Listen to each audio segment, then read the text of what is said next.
வந்து சாப்பிடக்கூடிய அப்படிப்பட்டதான ஒரு கொடூர மக்களாக இருந்திருக்காங்க. அவங்களுக்கு வந்து தெரியல எது சாப்பிடணும் எது சாப்பிடக்கூடாது. அந்த இடத்துக்கு தான் இந்த டேவிட் லிவிங்ஸ்டன் என்ன பண்ணுறாரு, ஊழிய அழைப்பு பெற்று அந்த இடத்துக்கு போகிறாரு ஆப்பிரிக்கா கண்டத்தில். அப்போ அங்கே போகும் பொழுது அவர் உள்ளுக்குள்ள போயிட்டாரு. அவருக்கு தெரியாது இந்த மாதிரிப்பட்ட மக்கள் இப்படி இருக்க போகிறாங்க அப்படின்னு. அவருக்கு என்ன ஆசை அப்படின்னா, எப்படியாவது தான் படித்த அந்த படிப்பையும் அதோடு சேர்த்து இயேசு எனக்காக சிலுவையில் மரித்து அவர் பரலோகத்தை விட்டு இந்த பூலோகத்துக்கு வந்தார். அதே போல நான் அறியாத மக்களுக்கு இயேசு கிறிஸ்து வந்து எப்படி ஒரு பிரிட்ஜை உருவாக்குனாரோ பரலோகத்துக்கு போறதுக்காக, அதே போல அந்த மக்களுக்கு நான் ஒரு பிரிட்ஜா இருக்கணும், நான் ஒரு பாலமா இருக்கணும் அப்படின்னு சொல்லி அந்த ஊருக்கு போறாரு. ஆனா அவருக்கு தெரியாத அந்த ஊர்ல எப்படிப்பட்ட காரியங்கள் நடக்கும் அப்படின்னு. அப்படியே அங்க ஸ்டாப் பண்ணுவோம், திருப்பி அதை நம்ம முடிப்போம். கடைசி வரும்போது அந்த மிஷினரியுடைய பேரை எனக்கு வைக்கிறாங்க. அந்த பையன் வந்து நான் தான் மே 1 1987 பிறந்த உடனே டேவிட் லிவிங்ஸ்டன் அப்படின்னு. அதில் ஒருத்தங்க சொல்கிறாங்க இல்லை கிங்ஸ்லி லிவிங்ஸ்டன் வைப்போம், ஃபஸ்ட்டு பேரை மட்டும் மாற்றிட்டு அந்த மிஷினரி பேர் இருக்கட்டும். இப்படியாக பெயர் வைக்கப்பட்டது. அதுக்கு பிறகு வளர்ந்து வந்து கொண்டே இருந்தேன். வளர்ந்து வந்து கொண்டிருக்கும் பொழுது அம்மாவுக்கு வந்து அப்பத்திலிருந்தேன் தம்பி, ஏன்னா அவங்க எதற்காக ஜோம் பண்ணாங்க, முதல் கனி கர்த்தருக்கு, எனக்கு ஆண் பிள்ளை பிறந்தான் அப்படின்னா அந்த பிள்ளை யாருக்கு, ஆண்டவருக்காக, ஊழியத்துக்காக.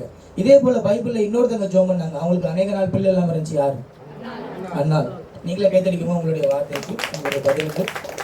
அப்போ அவங்க என்ன பண்ணாங்க, அதே போல தான் ஜோம் பண்ணாங்க, ஆண்டவரே ஒருவேளை எனக்கு நீங்க பிள்ளையை கொடுப்பீங்க நான் நம்புறேன், பிள்ளை கிடைச்சது அப்படின்னா அந்த பிள்ளை யாருக்கு, ஆண்டவருக்கு.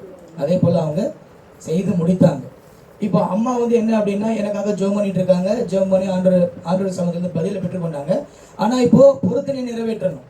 அப்போ என்கிட்ட சொல்றாங்க, என்னுடைய வாலிப நாட்கள் வரும்பொழுது நான் 7வது 8வது படிக்கும்போது, தம்பி நீ ஊழியத்துக்கு தான், தம்பி நீ ஊழியத்துக்கு தான், தம்பி நீ ஊழியத்துக்கு தான்.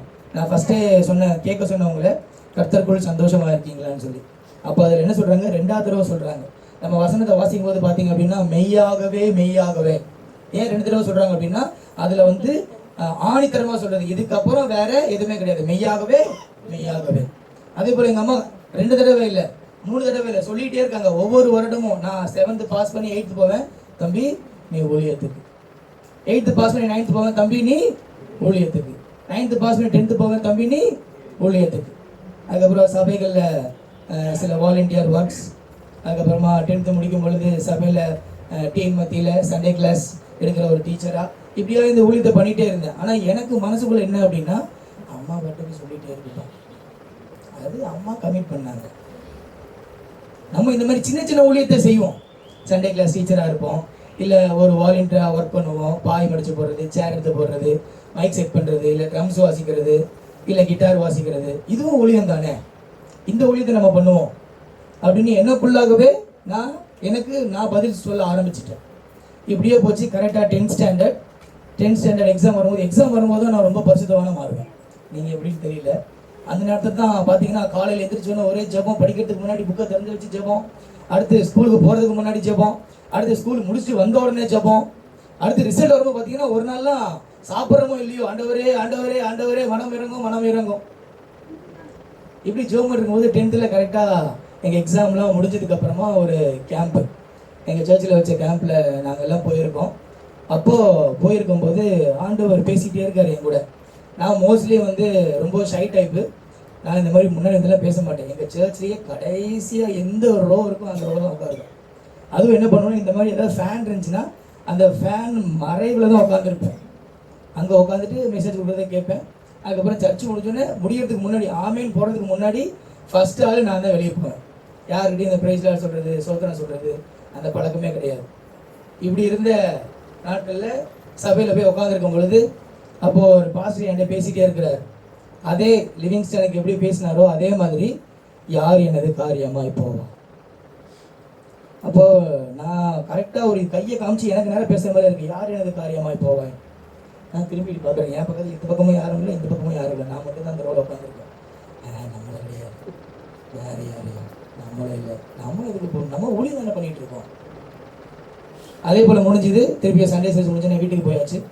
வீட்டுக்கு போனோன்னே 10th ரிசல்ட் அம்மா சொல்கிறாங்க, தம்பி நீ எங்கே ஊழியத்துக்கு, தம்பி நீ கேட்கலையே, தம்பி நீ இதை கேட்டு ஐயோ என்னடா இது, சரிம்மா.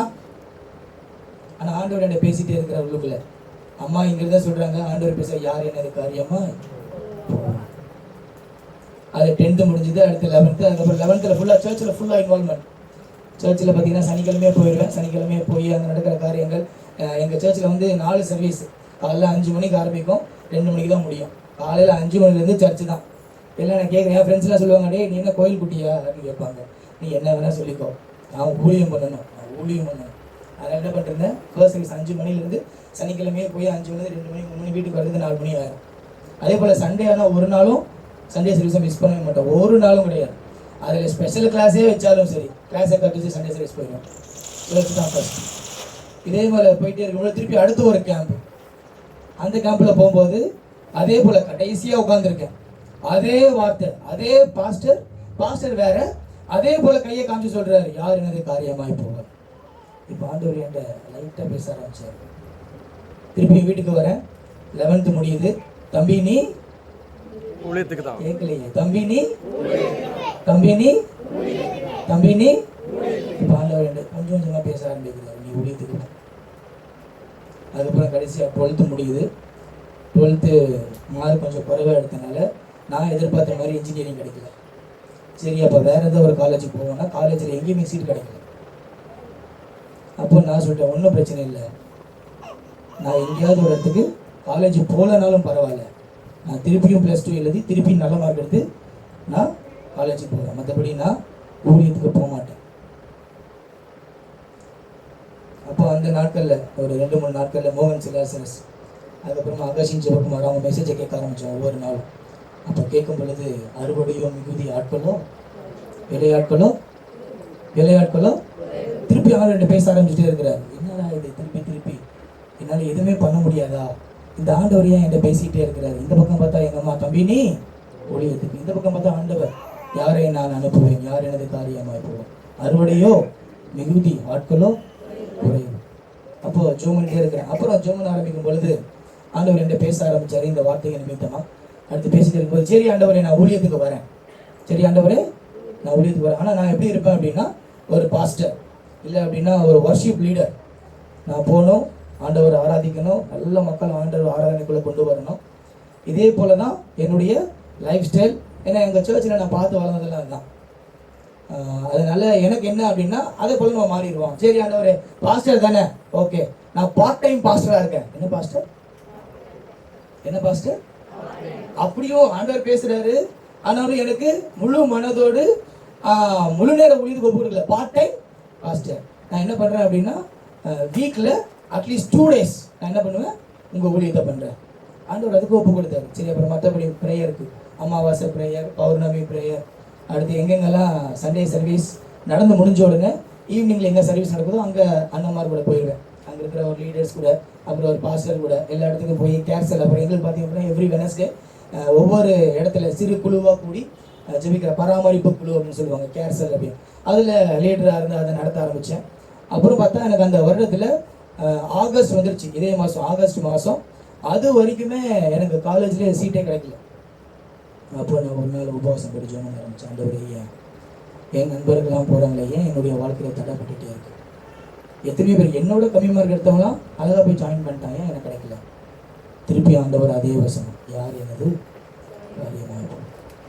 அதுக்கப்புறம் மேலே இருந்து ஒரு அங்கிள் சொன்னாங்க, தம்பி நீ ஒன்றும் பண்ண வேண்டாம், நீ தான் ஊழியம் தானே பண்ணிட்டு இருக்க, சும்மா ஒரு 2 years ஒரு 1 year என்ன பண்ணு, பைபிள் காலேஜ் கோர்ஸுக்கு போயிட்டு வந்துரு, அப்புறம் திருப்பி நீ என்ன பண்ணு, உனக்கு என்ன ஆசையோ அதை நீ படிச்சுக்கோ. இப்போ அது எனக்கு நல்லதாக படிச்சு, பரவாயில்லையே இந்த பாஸ்டர் இந்த அங்கிள் நல்லா சொல்கிறாரு. சரி ஓகே பாஸ்டர், நீங்கள் சொல்கிற மாதிரியே எத்தனை வருஷம், 1 வருஷம் தானே, ஓகே நோ ப்ராப்ளம், சும்மா தானே இருக்கிறேன் வீட்டில், பைபிள் காலேஜ் போயிட்டு வரோம், பைபிளை பற்றி படிப்போம் அப்படின்னு 1 வருஷம் போயாச்சு. கொடைக்கானலில் பைபிள் காலேஜுக்கு போனோம். அங்கே போனோம் அப்படின்னா அது ஐபிசி, அங்கே இந்தியன் பெண்டகாஸ்ட் சர்ச். அங்கே போனால் ஃபுல்லாக டிஃப்ரெண்ட்டாக இருக்குது. அங்கே என்னென்னா பைபிள் காலேஜ் காலையில் காலேஜ் படித்தேன் அப்படின்னா ஈவினிங் மினிஸ்ட்ரிக்கு போனோம். எனக்கு அதை கேட்டோன்னு, என்னடா இது, நம்ம பார்ட் டைம் பாஸ்டர் தானே வந்தோம், இங்கே வாரத்தில் எத்தனை நாள், 2 நாள். இவன் என்ன பைபிள் காலேஜ் சொல்லி கொடுத்துட்டு திருப்பியும் டெய்லி என்ன பண்ண சொல்கிறாங்க, ஊழியத்துக்கு போக சொல்கிறாங்க. 2-3 நாள் கட் அடிச்சிருவேன், பாஸ்டர் எனக்கு உடம்பு சரியில்லை, என்னால் வர முடியாது, நான் இங்கே இருந்துக்கிறேன் அப்படின்னு. அதுக்கப்புறமா இப்படி ஒரு 3 மாதம் போச்சு.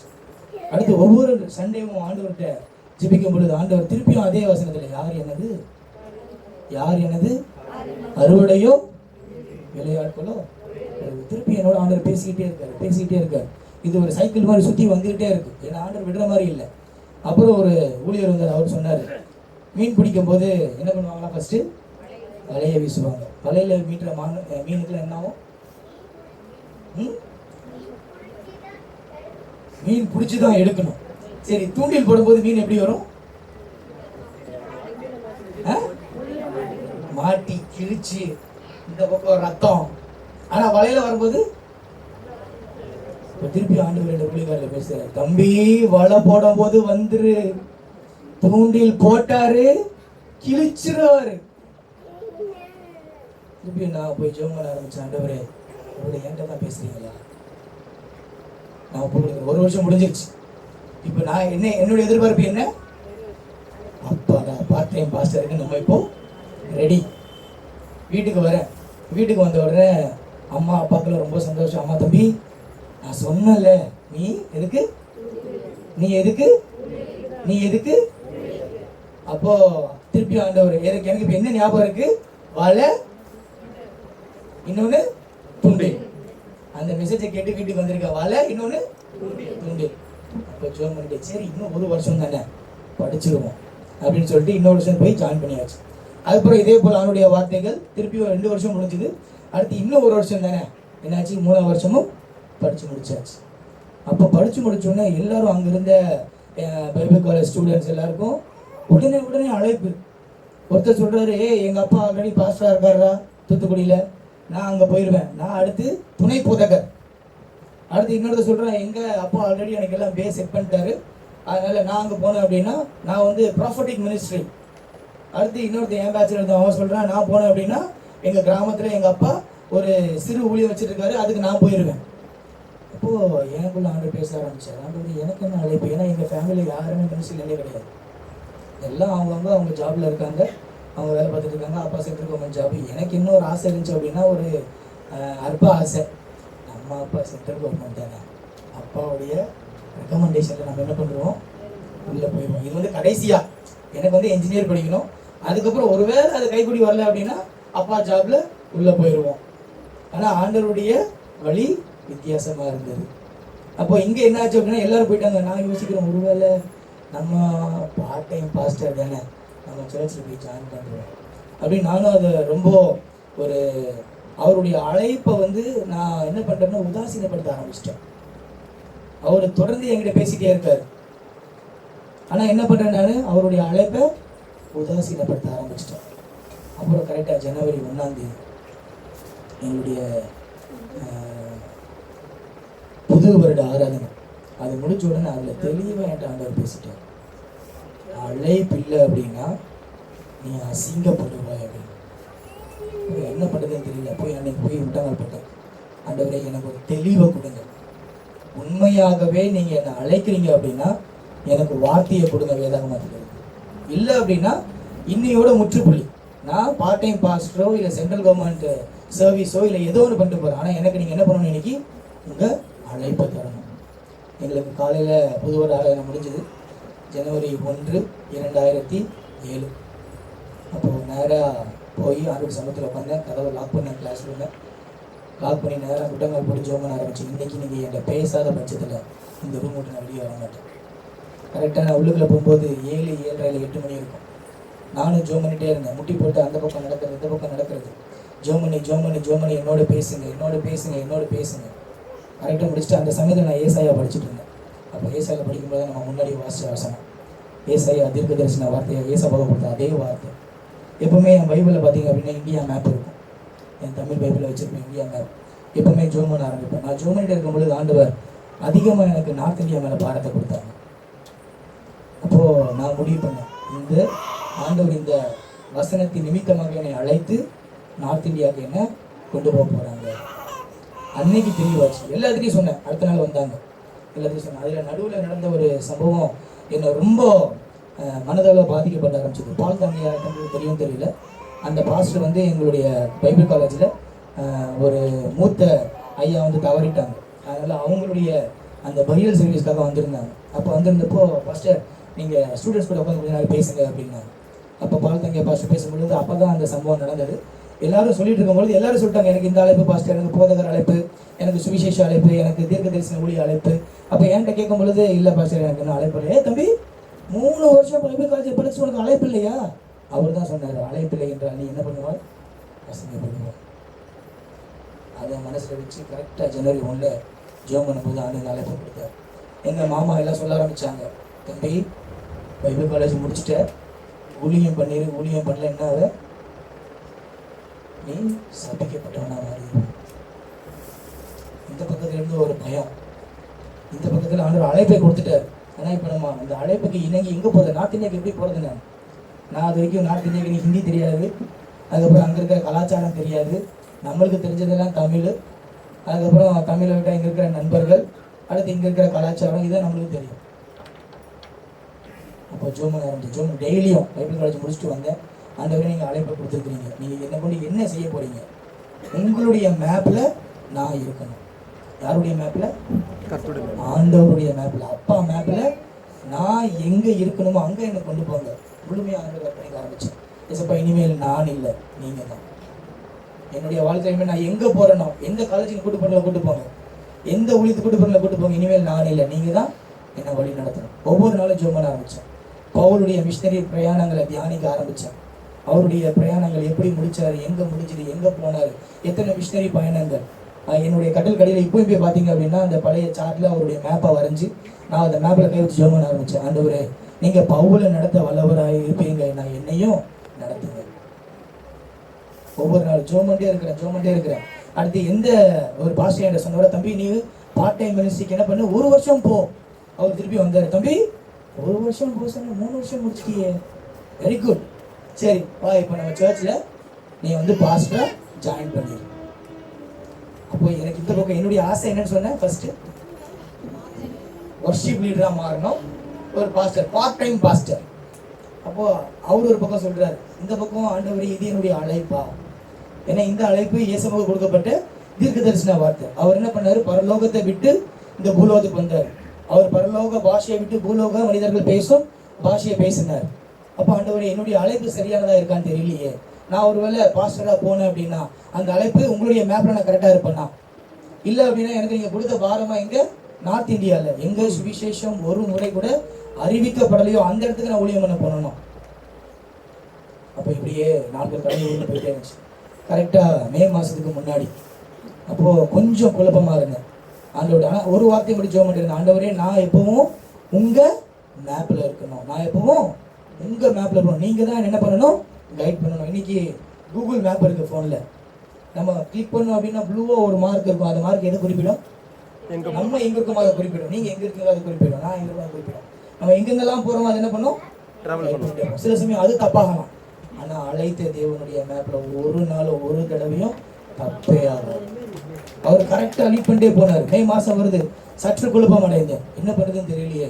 அப்போ தான் நண்பர் சுவிசேஷ செபக்குலேருந்து வராங்க. எனக்கு தெரியாத ஒரு நண்பர் சுவிசேஷ இருக்கிறார் அப்படின்னு. என் தங்கச்சிங்க போய் பாடுவாங்க, வர்ஷிப் லீட் பண்ணுவாங்க. அதுக்கப்புறம் எங்கள் அம்மா நல்ல ஒரு ஜெப வீராங்கனை. இங்கே அநேக வயசான அம்மாமார் ஐயாமார் இருக்கீங்க. உங்கள் பிள்ளைங்க ஒருவேளை வாலிப பிராயத்தில் இருக்காங்க அப்படின்னா என்ன பண்ணுங்க, அவங்களுக்காக அதிகமாக ஜெபம் பண்ணுங்க. அறுவடையும் மிகுதி, விளையாட்டுகளும் குறையும்.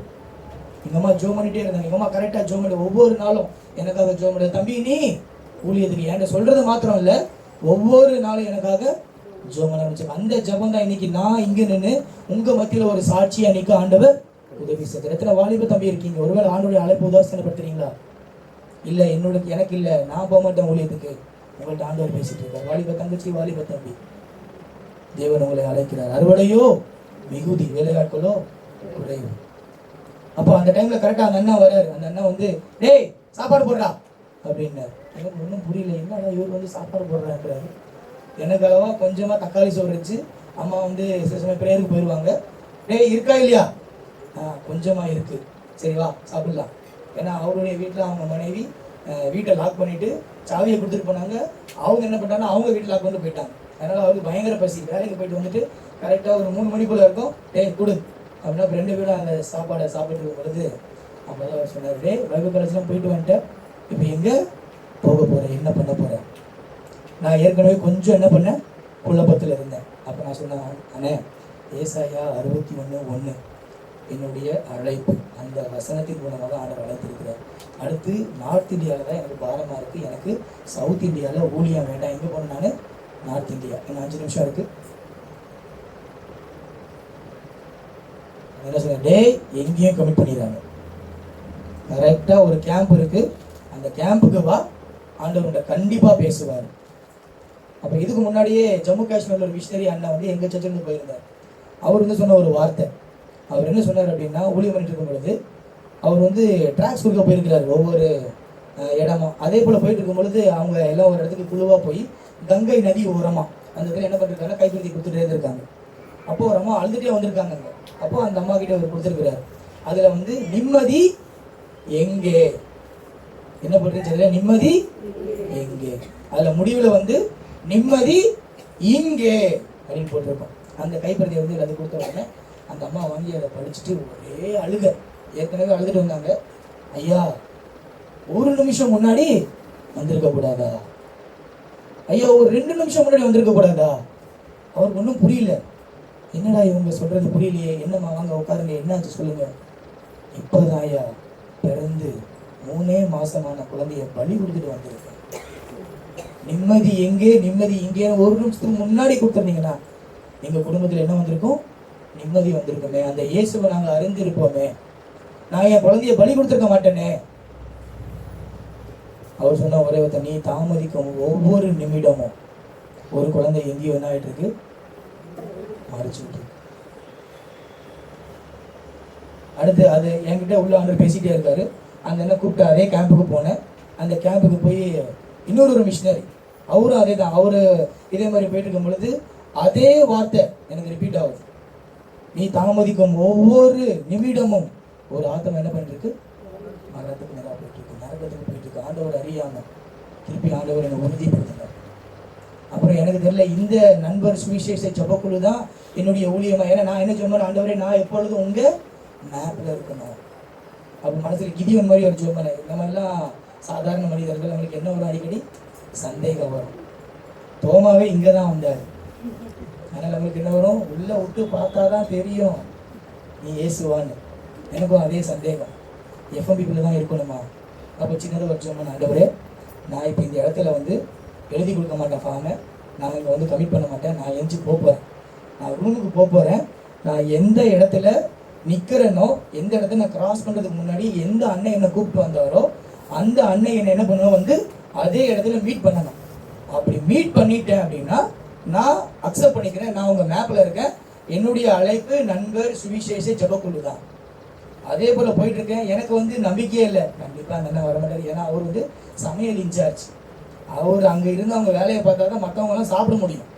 ஆனால் நல்லா தெரியும் எனக்கு என்ன அப்படின்னா, திருப்பியும் ஒரு சின்ன எஸ்கேப். எப்படா இதுலேருந்து எஸ்கேப் ஆகி என்ன பண்ணுவோம், நம்ம ஒர்ஸ்ட் பீரியடாக மாறிடுவோம். என்னதான் நம்ம ஆளுடைய அழைப்பு இருந்தாலும் சில சமயத்தில் நம்மளுடைய அழைப்பு என்னாகும், டீவியேஷன், அதாவது வழி மாறி போகும்.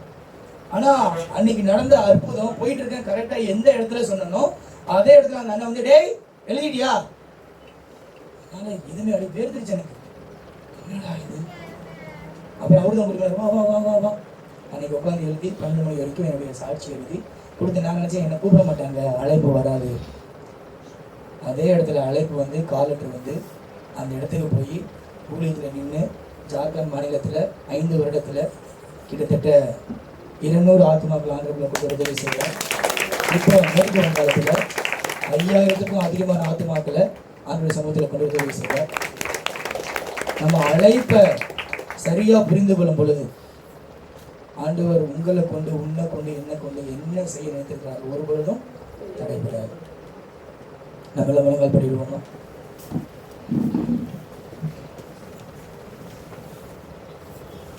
முடிந்தவர்கள் நேர்முழங்கால் படிப்போம். 2 கைகளையும் உயர்த்தி